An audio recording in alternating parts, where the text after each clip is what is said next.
Triantafilou again, and thank you all for being here today. It's a great turnout. Let me thank Sharon and Dan for organizing this, Chairman Burke for agreeing to appear with us and appear with me, and certainly thank Brian Thomas for taking time out of his day here on a Saturday to do this. The topic that was sent over to me in this debate was one of balance, and I decided I should look up the definition of that word so as to get a little more clear about what we're going to discuss. Of course, we all can define balance for ourselves, but the dictionary, dictionary.com, defined it as the equal distribution of amount. It also had another definition that was mental steadiness or emotional stability. It's not something you're getting from your government right now, so that struck me as somewhat funny. But we're going to cover 5 critical topics today, and I'm excited to have this opportunity to address those 5 topics. The first one is, which is the better theory of government to get us into balance? And we'll address this topic more. But this is an area where I think the Democratic Party and our president specifically, they're not prepared to talk about this in an adult way. The deficit when President Obama took office was $10.6 trillion. Way too big already. Ronald Reagan once joked that he didn't worry about deficits, they were big enough to take care of themselves. You all may remember that.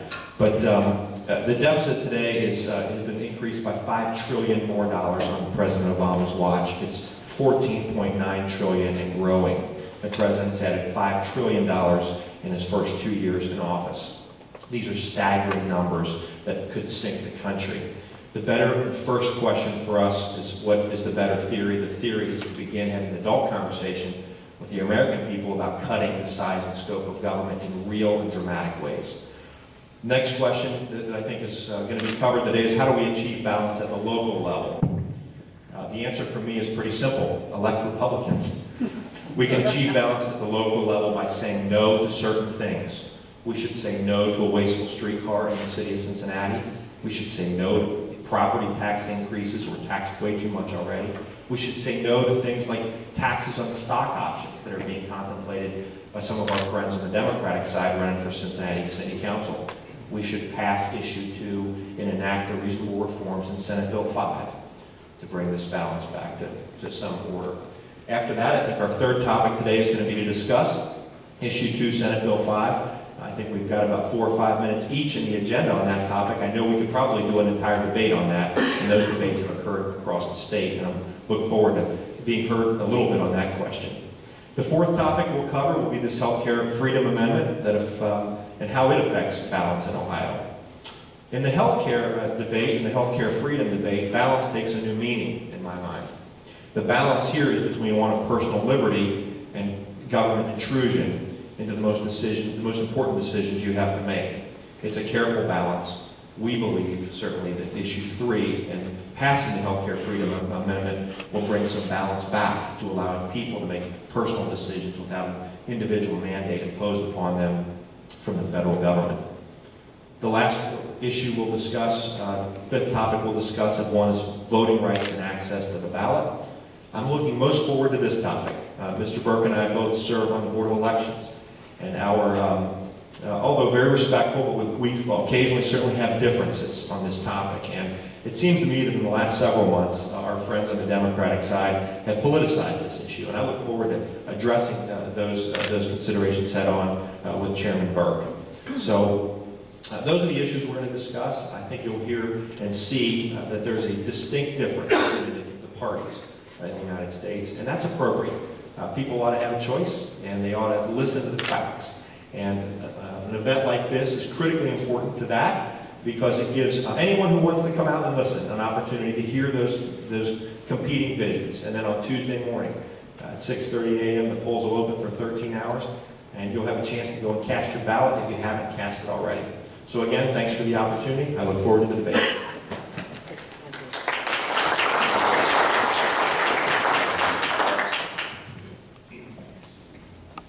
Usually, I don't even need this, because I've been accused of having a voice that carries since I was a little kid. It got me in a lot of trouble. All right, let's begin our first topic. 10 minutes, as Alex reviewed before. What is the better theory to get our government into balance? Is it through increasing taxes, creating more government, or through having less government, less taxes, less government spending, And finally, how far should government go to meet the needs of its citizens? You'll get 4 minutes response each and 1 minute rebuttal each. Gentlemen, let's begin. Thank you again. We as Republicans believe that government is now intruding into your lives in nearly unprecedented ways. There's a great clip that's available on YouTube of Senator Rand Paul from our neighboring state of Kentucky, who goes on a bit of a rant about toilets. And it's humorous in one way, but it's very deadly serious in another. Senator Paul takes on a particular bureaucrat who had appeared in front of one of his committees, who was talking about further regulation and restraint on various commercial activity. Senator Paul made the complaint that he had toilets in his house that didn't flush because of government regulations. And I urge you to take a look at it. I think it's genius in its own way, because it drives home the point that government has gotten so far into our lives that they regulate how much water can actually be in the toilet that you flush. Why not let the free market dictate this? Why not let the consumer determine whether or not they want toilets that regulate the use of water flow? What's happened is the government has grown so large and is so intrusive in your lives that they actually determine and look at how much water is flushed down your toilet. Folks, that's not happening in India and China, and those are the places we have to compete with.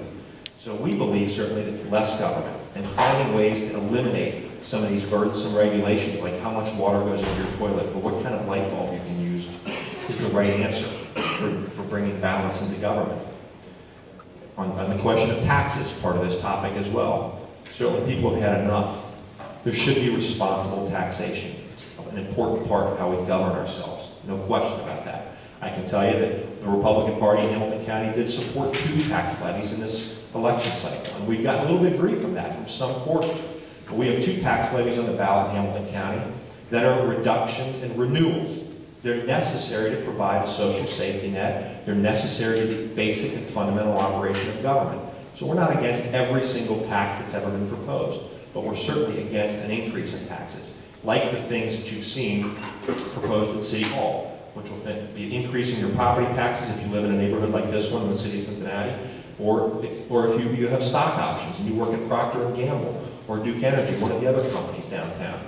We're against those kind of oppressive taxes, and we'll stand against those.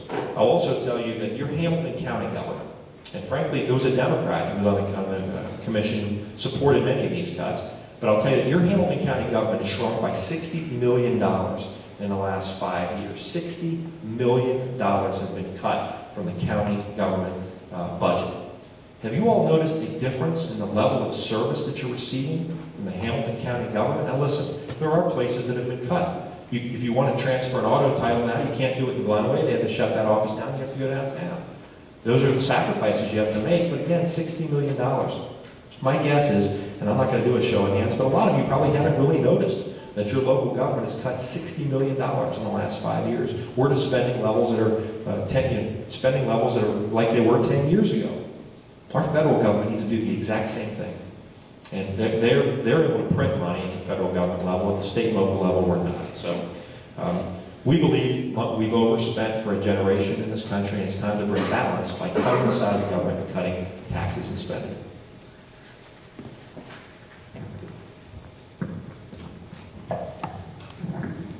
Let me just point out that in 4 of the last 5 years, the Hamilton County Commissioners have had a majority of Democrats on it, and that's when the vast majority of those cuts that Alex referred to occurred.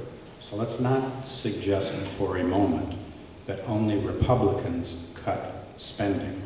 Frankly, virtually every level of government, and we'll get to the national debate, virtually every level of government has had to deal with the realities of the economy.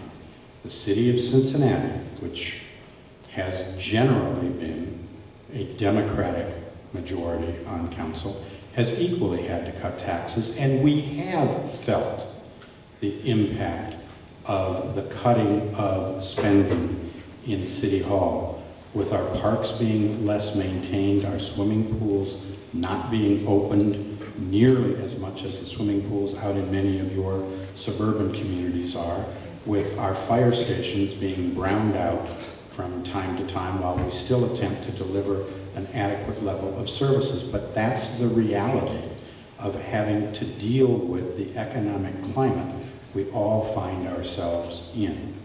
I think any of us can identify regulations of government that we can make fun of, and we all can make fun of certain spending by various levels of government that never should have happened.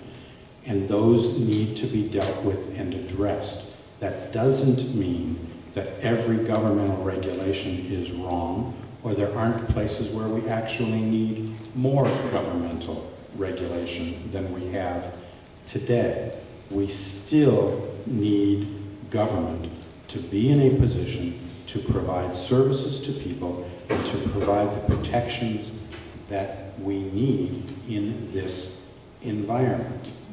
How far government should go to meet the needs of their citizens, frankly, my view is they ought to go as far as they possibly can to meet citizens' needs. And I was pleased to be able to stand next to Alex over at Children's Hospital earlier this week and for once be able to join with the Republican Party, which typically doesn't do this, in supporting taxes that help address the importance of maintaining a social safety net to help those people who can least help themselves. That too remains a role for government. And we can talk about the fact that we've got to reduce taxes, fine. But we also have to have a tax system that is fair and applies fairly to everyone. And today, particularly at the national level, it does not. And to that extent, while we can all perhaps disagree with some of the tactics of occupy this or occupy that, part of the point that they are making and part of the national debate that they are helping us all focus on is whether or not you and I should be paying a higher percentage of our income in taxes than the super rich have to pay in taxes. And frankly, I think there's room to continue this debate about lowering taxes for many people while we increase taxes in certain areas. And that's my view. I see the shaking head and back. Obviously, that's not the view of many people here. But I don't want to have to pay a higher percentage of my income than the folks who own Walmart pay in theirs. Thank you. You'll each get 4 minutes response, 1 minute reply. Good. A couple things in my 1 minute. First of all, we're going to talk more about local examples, I think, in the next topic. But Cecil Thomas, who's a real leader of the Democratic Party, a member of the Cincinnati City Council, has advocated very publicly for a property tax increase at the city of Cincinnati. You've seen two Republicans on the County Commission, Chris Monzel and Greg Hartman, stand against the argument for greater tax increases in the form of property or sales tax. Very difficult place for those two men to be. We supported these two levies as a Republican Party because our two county commissioners, Greg Hartman and Chris Monzel, cut the size of those levies, and they dragged Mr. Portune, the Democrat on that board, kicking and screaming along. They cut the size of those levies. The reason those levies are renewal and decreases is because your two Republicans, with the great support from the Tax Levy Review Committee, cut the size of those levies. So they're renewal and decreases. And once our two Republicans did that, we as a party thought it made sense to support them and support those levies. Thank you.